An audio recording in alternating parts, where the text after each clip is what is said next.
Welcome friends to another r/malicious compliance video. There might be some malicious posts in here, but one thing that isn't malicious is hitting the like and subscribe buttons down below. Our first story of the day is by LDS1998. New TV service subscription is to my liking, so I want a refund. So I work in a call center for a major telecom operator, let's call them MJ, in my country. Now my job is quite simple and easy. Call newly subscribed customers and ask them how installation was done to their liking and if the contract is like they asked for. Now this customer, let's call them Maria. Maria is a new customer and is on my list to call. She got a pretty awesome package of service for a great price, plus a free 32-inch TV with 1 month free service and free sports channels for 12 months. And I get to call her. I say, "Hi, my name's OP. I'm calling from MJ about your recent subscription to our service, and it's to make sure you're happy with the service." Maria says, "Oh, hello, I'm very happy. Better than the last people, but my daughters aren't. They don't have enough internet on the cell phones." I say, "Okay, let's check your daughter's cell phone plan." I see here both your daughters have 10 gigabytes for normal navigation, plus 15 gigabytes for social networks, and 5 gigabytes for YouTube, and 5 gigabytes for Netflix. Could you tell me where they're lacking internet? Maria says, "I think it was Facebook." I say, "I see. Your daughters were using around 10 gigabytes of mobile data on WhatsApp and 5 gigabytes on Facebook, so to make you even happier, I'll apply 5 more gigabytes free of charge for 24 months of contract. Does that sound good?" Now this extra 5 gigabyte I'm giving out of free will and is not company policy, but they gave my job a free use policy to make the customer happy as long as it's responsible and not abusive and doesn't affect the value of the contract. She says, "I don't think 5 gigabytes is enough. Make it 20. I say, "I'm sorry, miss. I'm not able to do that. Using 15 gigabytes in just 1 week on Facebook and WhatsApp is a bit much. What I can do is, if this is not to your liking, is make both your daughter's numbers unlimited mobile data for just €10 extra a month for both phones. Does that sound better?" Now, this offer is me using the policy to make the customer happy and for me to go to bed for the day, and I already cleared with my supervisor if I could apply this offer. Maria says, "I would like to pay the same, but unlimited internet for 10 more euros does sound good for the happiness of my little angels." I say, "Alright, your contract has been changed and both your daughters will have the new data plan activated in around 1 hour. Maria says, "Sounds great. So how are you going to refund me for the time I haven't had this contract?" I say, "I'm sorry, what refund? Your service isn't working correctly?" She says, "It is, but before, I hadn't had unlimited and I had to listen to my daughters complain that they didn't have internet on the cell phone, and I'd like to have a refund on my first bill." I was in shock with this, so it took me a moment to get my lines in order, and I said, "So your service was great, there wasn't a problem with the service, and you want a refund for 1 week for a bad contract that wasn't aligned with your use case?" At this point, I was going to give her €10 just so I could go to bed, and my work doesn't pay extra hours even though we go over the work hours on a regular basis, but we got the bank hours to use when we miss work, so evens out. She says, "Don't be silly, I want the whole month, obviously." I say, "Miss Maria, that's not possible. It was a high usage of mobile data from your daughters. The company provided the service as it was in the contract." She says, "Well, if you can't find it to make me happy on this request, I'm afraid I'll have to cancel your contract." I say, "Miss Maria, just to make sure, you want to cancel your contract with our company because we won't give you a free month of service, although you already have 1 month free?" She says, "That's correct. Doesn't your supervisor say the customer is always right?" I say, "I'm sorry, Miss Maria. I can't give you another free month on top of the already free month on the reason that we gave the service that you contracted. Do you still wish to cancel your service?" She says, "Yes, I am. Also, I would like your name and company ID to make a complaint about you for being so bad with customers." I say, "I'll connect you with our Department of Cancellation, and my name is OP. As for company ID, I can't provide that information as it's private info. I'm sorry." She says, "I want your company ID before you transfer the call." I say, "I'm sorry, company ID can't be provided to customers. To make a complaint, only the name and the time of call is needed to make the complaint to the correct person. It states on our website." She says, "Just transfer the call to your colleague. He'll comply with my request, you good for nothing." I say, "I'm going to transfer the call." And the call was transferred, and my colleague was having none of it and just started canceling the contract before talking to the customer. I read the internal report on the situation as there was a formal complaint. The action of both me and the colleague was fine, but I shouldn't have offered unlimited internet for €5 each phone, but actually should have been €6. The contract was cancelled, Miss Maria lost all the offers, and best of all, the client had to pay €500 for early termination fees and €320 for installation of service. See, the trick with customer service like this is once you threaten to cancel the contract, you get to collections, but you don't actually go through with the cancellation. Although in this case she stated that she was certain, she was ready, she confirmed it, and the colleague was like, "Oh my lord, okay, well let's not hesitate on this." If you felt you were being charged too much for your internet fees or your phone fees, would you call customer service up and threaten to cancel, hoping that they'd give you a discount? Let me know in the comments down below.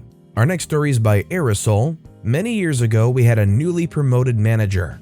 We worked for a utility company at the time, so we worked out and about carrying out various repairs.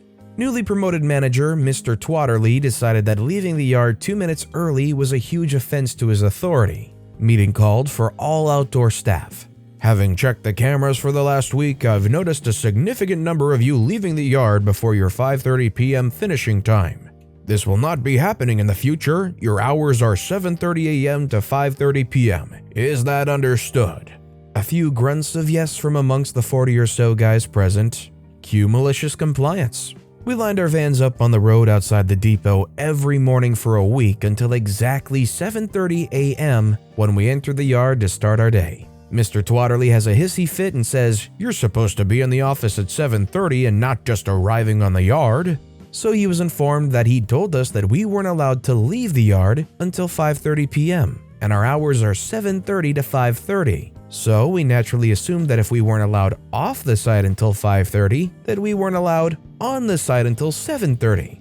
He was absolutely freaking livid that we'd thrown back his stupidity at him. They'd paid 4 storemen to come in at 7 a.m. to process our orders, and nobody put any in because we were all sat outside the yard. Needless to say, he stopped being so petty after that. How dare you all try to be punctual, get here a little bit early, and start just getting right to work. And then you have the gall to give us that extra early time off of your back, and then leave early? What are you doing, working exactly 8 hours? Yeah, you got here half an hour early, but you have to leave at 5:30 p.m. still. It's almost like if you lay it out and you analyze it, you realize if you're going to be that petty about it, then people are just going to sit in the parking lot until 7:30 and work their exact hours. Our next story is by Edith Harvey, doing the Travel Policy Tango. Our travel policy was very long and very prescriptive. What it wasn't was common sense.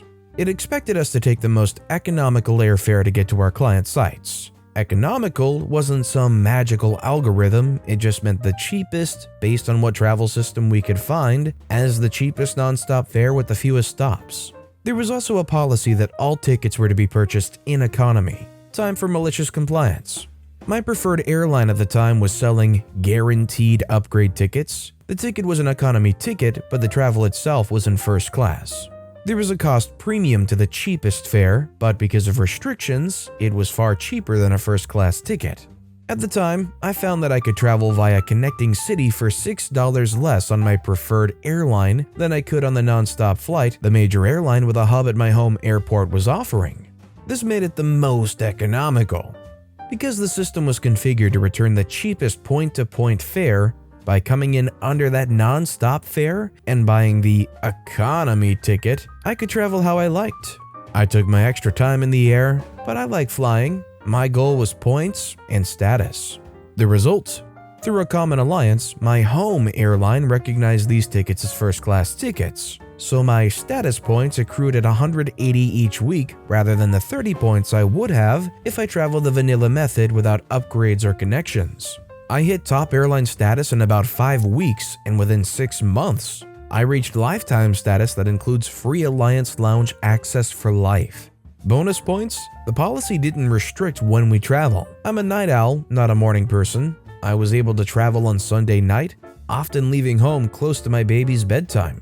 By getting to my destination the night before, I scored an extra night towards hotel status, but also didn't have to get out of bed at stupid o'clock on a Monday. I now have lifetime status on my preferred hotel chain because I clocked up that extra night every week for the 2 years I was there. The icing on the cake, because the system tracked miles traveled, including those connecting cities, I reached 100,000 miles traveled for the year. This made me a road warrior and was then entitled to book first-class tickets for all travel for the rest of that year and to the end of the next. Honestly, at this point, from my experience reading these stories, these places where you work with these travel policies, it seems all about just finding the ways you can kind of game the system, whether it's finding ways to accrue extra travel miles or tricks to lower the cost or fees or, like OP did, get upgrades. Instead of just having a good system that makes people happy, you always have to find some kind of loophole or way to get what you want. Our next story is by Hearthcracker. No running? Got it. So a few years ago, I used to work at a tire store. Some characters to mention beforehand, my boss Steve and his boss Pete. Also note that the shop floor across the vehicle bays was rather large. Now, Pete was the manager of the store and just occasionally peeked out, usually towards the end of the night. But Steve would watch the shop floor like a hawk, criticizing everything we did while he did basically nothing. So one day I'm told to run deads, which basically just means getting all of the dead used tires to the other end of the store to wait for pickup. We do this because deads take up a ton of space, which you need to work on vehicles. Naturally, being a track athlete and loving running, I would sprint after depositing tires back to get more.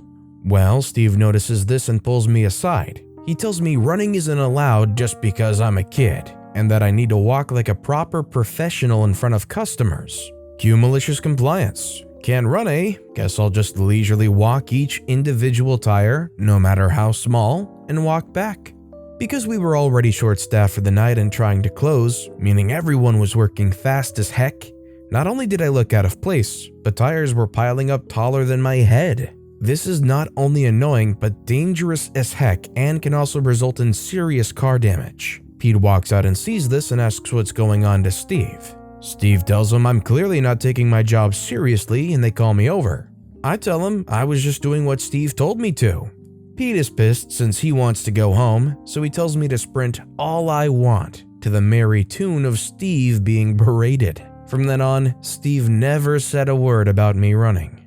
I'm sorry, but I feel like the one thing you would love is if the person who's supposed to move things around has a great desire to hustle whenever they're doing it. Why would you see somebody actively hustling to get the job done even faster and then go, no, you can't do that, the customers might see you going speedy, they might see you running. God forbid a customer sees you jogging, that would be the end of the world and unexplainable. People might start walking out of here. We can't have that. Doesn't make any sense. And our final story of the day is by Crinks. Get it off your hands now. My mom has a very strict rule. All food was to be consumed at the dining table with no exceptions. This was usually followed by my family. However, there was a day where my brother had to rush deadlines for his projects, and he brought his lunch in: a McChicken, large-sized fries, and a large Coke. He was already stressed as freak with all the projects he had to handle, and was kind of in the mood that people get where you really don't want anyone to bother you. My mom saw this happen, and the following conversation ensues. She says, "You know you can't eat food in your room." Brother says, "I'll clean it up later." She says, "No, get it off your hands now." Brother looks at my mom straight in the eye and drops literally everything on the floor. Mom's surprised Pikachu face. I still remember this event because of how god-darn sticky the floor was even after mopping and scrubbing the tiles. My mom phrased her words very differently from that day onwards. Oh, she did make my brother clean up everything afterwards though, and we all had a good laugh. There was also a new exception that we could bring in food only if we're busy with work, and we'll clean up the mess afterwards. Yeah, so you know how you go to arenas or public places, you find your way to your seat, and you realize your shoes are sticking to the floor all the way there? That's because people who had probably one too many drinks decided something along the lines of, "Hey, I think I'll share it with the floor too." I feel bad for the janitors in those places. Not only for the messes, but there's a lot of mileage to clean up. But somewhat similarly to OP's brother when they dropped everything on the floor and ran all out of food, I'm all out of time for today. So of all these stories I've read today, which is your personal favorite and why? Let me know in the comments down below. And if you haven't yet, if you could like and subscribe, that would mean a lot to me. Whatever you do, whether it's liking, subscribing, turning notifications on, all of it helps grow this channel and I appreciate the heck out of it. So until next time, I'll see you all tomorrow with some more stories.